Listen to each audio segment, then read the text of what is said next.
સાંતલપુરમાં હજુ પણ વરસાદી પાણી ઓસર્યા નથી। મઢુત્રા ગામે હજુ પણ વરસાદી પાણી ભરાયેલા જોવા મળી રહ્યા છે। 15 દિવસ અગાઉ પડેલા વરસાદના પાણી ઓસર્યા નથી। પરિવારો ઘર છોડીને સગા સંબંધી ખેતરોમાં રહેવા મજબૂર બન્યા છે। મઢુત્રા ગામના તળાવ વિસ્તારમાં 40થી વધુ મકાનો પાણીમાં ગરકાવ છે।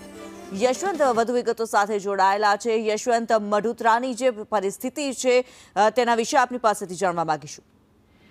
કિનારી જે રીતના 15 દિવસ પહેલા સાંતલપુર તાલુકાના અંદર 2 જ દિવસના અંદર 15 ઇંચથી પણ વધારે વરસાદ ખાબક્યો હતો। અતિવૃષ્ટિ જેવો માહોલ થઈ ગયો હતો અને જેના કારણે જે તમામ સાંતલપુરના નીચાણવાળા ગામડાઓ છે, ચાહે મઢુત્રા હોય, બકુત્રા હોય, કલ્યાણપુરા હોય, તમામ ગામડાઓના અંદર પાણી ઘરોમાં 3 થી 4 ફૂટ સુધી ઘૂસી ગયા હતા। અને સૌથી મોટી મહત્વની વાત એ છે કે જે પહેલાના સમયના અંદર આ પાણી જ્યારે આવતા હતા ત્યારે પાણીના નિકાલ માટેના રસ્તા હતા, પરંતુ ક્યાંક ને ક્યાંક જે ઘણા હાઈવે એવા બની ગયા છે કે જે હાઈવેના કારણે 3, 4, 5 ફૂટ જેટલી ડીપ ઊંચી કરી દેવામાં આવી છે અને જેના કારણે પાણીનો નિકાલ અત્યારે જેટલો કરવો જોઈએ તેટલો થતો નથી।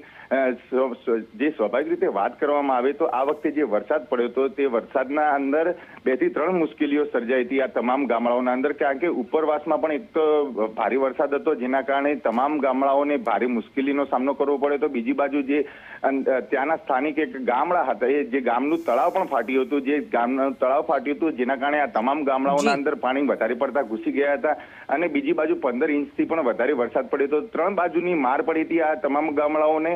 હજુ પણ આ ગામડાઓના અંદર પાણી ઓસર્યા નથી અને જેના કારણે જે સ્થાનિક લોકો છે, જે આ ઘરોમાં વસવાટ કરતા લોકો છે, તે તેમના આસપાસના કાતો હતો રેસ્ક્યુ કરેલા રેસ્ક્યુ માટે જે સ્થળ હોય છે તે સ્થળ ઉપર રહેવા મજબૂર થયા છે અથવા તો સગા સંબંધીઓના ત્યાં રહેવા મજબૂર થયા છે। તેમનો તમામ જે ઘર વખરી છે તે પણ હજુ સુધી ઘરોમાં જ રહી ગઈ છે। સ્વાભાવિક રીતે તંત્ર પ્રયાસ ધન્યવાદ યશવંત આ માહિતી માટે।